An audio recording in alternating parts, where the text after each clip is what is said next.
हर कोई कह रहा है कि एआई सारी नौकरियों को खत्म कर देगा, लेकिन सच्चाई ये है कि एआई किसी जॉब को उसकी कॉम्प्लेक्सिटी से नहीं बल्कि डेटा की अवेलेबिलिटी से रिप्लेस करता है।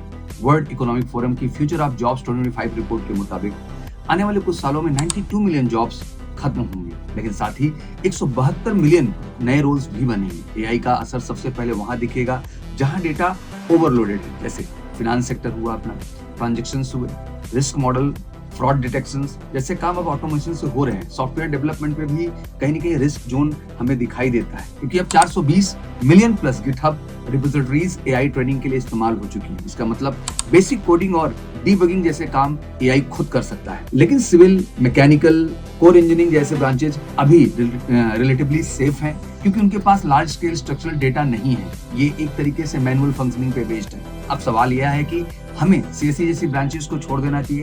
तो बिल्कुल नहीं, केवल लैंडस्केप बदल रहा है। अब सॉफ्टवेयर डेवलपर की जगह हमें AI engineer, data analyst, prompt engineer जैसे रोल्स की डिमांड को तेजी से बढ़ते हुए हम समाज में देखेंगे। इसलिए डिग्री से भी ज्यादा जरूरी होता है इन सारी स्किल्स को अपने अंदर बेहतर ढंग से डेवलप करना, चाहे ह्यूमन जजमेंट, डोमेन एक्सपर्टीज और एआई टूल्स के साथ आप काम करने में सक्षम हो। तो कमेंट सेक्शन में बताइए फ्यूचर में आप कौन सी ऐसी फील्ड चुनना चाहते हो जहां चीजें एआई ओरिएंटेड हो या फिर मैनुअल फंक्शनिंग पे बेस्ड हो। Thank you so much. जय हिंद, जय भारत।